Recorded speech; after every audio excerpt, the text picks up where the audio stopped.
নমস্কার বন্ধুরা, কেমন আছো সবাই? আশা করি সবাই ভালো আছো, আমিও ভালো আছি।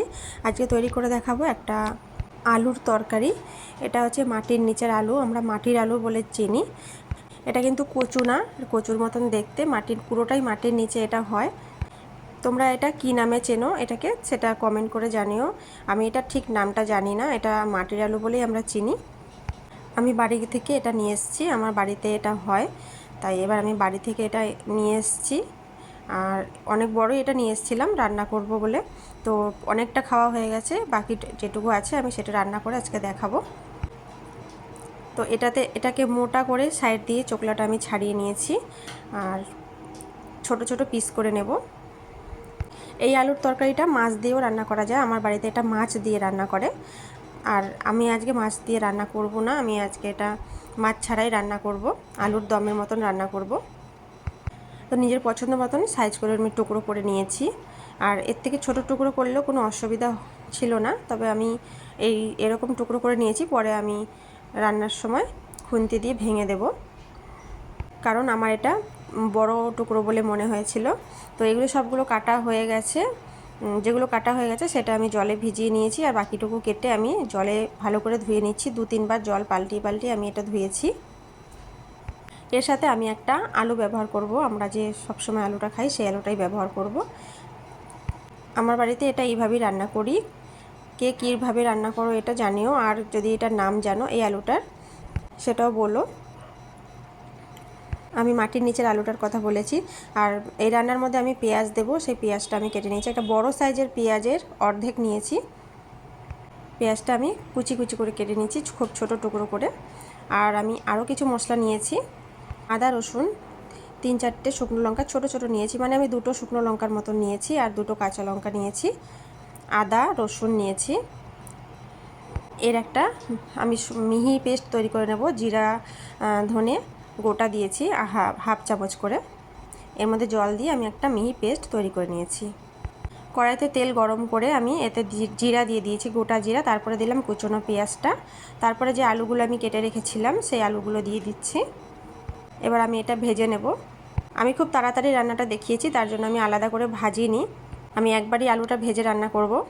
সব থেকে ভালো হয় এই যে মাটির নিচের আলুটা, সেটা যদি প্রেসার কুকারে সিটি দিয়ে নেওয়া যায়, একটা সিটি খুব ভালো হয়। তবে আমি আজকে এরকমই রান্নাটা দেখালাম, এরকম করে করলে একটু দেরি হয়, আর সিটি দিয়ে করলে খুব তাড়াতাড়ি হয়ে যায়। আমি নুন আর হলুদ দিয়েছি, নুন হলুদ দিয়ে ভালো করে ভেজে নিলাম। ভেজে নেওয়ার পরে আমি যে মশলাটা তৈরি করে রেখেছিলাম দিয়ে দেবো সেই মশলাটা দিয়েও আমি ভালো করে কষিয়ে নেব, যতক্ষণ না তেল ছাড়বে ততক্ষণ পর্যন্ত আমি এটা নাড়াচাড়া করব। এরকম রান্না করতে করতে কিন্তু আমার মাটির নিচের আলুটা সেদ্ধ হয়ে যাবে। আমি এখানে 1 চামচ নুন আর 1 চামচ হলুদ দিয়ে দিয়েছিলাম। খুব ভালো করে এটা কষানো হয়ে গেছে, তেল ছাড়তে শুরু করেছে। এই যে কত সুন্দর কষানো হয়ে গেছে।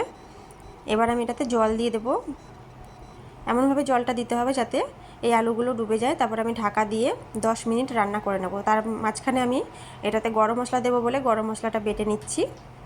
এলাচ লবঙ্গ দারচিনি আমি বেটে নিচ্ছি, 2টো এলাচ নিয়েছি, 2টো লবঙ্গ নিয়েছি, আর ছোট একটা টুকরো দারুচিনি নিয়েছি। খুব মিহি করে বেটে নিয়ে এটা রেডি করে রাখবো সাইডে। গরম মশলা যদি বেটে দেওয়া যায় তাহলে তার স্বাদটা অন্যরকম লাগে, একটু বেশি ভালো লাগে আমার কাছে, তাই আমি এটা বেটে সবসময় ব্যবহার করি গরম মশলা। ঢাকা আমি খুলে নিয়েছি, ঢাকাটা খুলে আমি একটু নাড়াচাড়া করে দিয়ে দেব গরম মশলাটা। গরম মশলা দেওয়ার পরে গরম মশলাটা মিশিয়ে নিয়েছি। আলু কিন্তু সেদ্ধ হয়ে গেছে, পাতলা পাতলা করে আমি কেটেছিলাম, আর যেগুলো একটু মোটা মনে হচ্ছে সেগুলোও কিন্তু সেদ্ধ হয়ে গেছে, আর তাও আমি একটু মোটা মনে হচ্ছিলো তাই আমি খুন্তি দিয়ে ভেঙে ভেঙে দেব। এটাতে দেখতে ভালো লাগবে, সুবিধা হবে, খেতে ভালো লাগবে, তার জন্য আমি দিয়েছি। তো রান্নাটা কিন্তু হয়ে গেছে, আমি গরম মশলা দেওয়ার পরে কিছুক্ষণ ফুটিয়ে আমি ঝোলটা কমিয়ে নিয়েছি। খুব সুন্দর একটা মাখা মাখা মতন তরকারি হয়েছে। রান্নাটা রেডি হয়ে গেছে, এবার আমি নামিয়ে নেব। ভাত রুটির সাথে এটা খুব ভালো লাগবে, পরোটার সাথেও ভালো লাগবে। আজকে রান্নাটা তোমাদের কেমন লাগলো অবশ্যই কমেন্ট করে জানিও, একটা লাইক করে দিও। এই ধরনের রান্না দেখার জন্য আমার চ্যানেলটা সাবস্ক্রাইব করে রেখো। আমি এটা ভাতের সাথে খেয়েছিলাম, ভাতের সাথে এটা খুবই ভালো লাগে।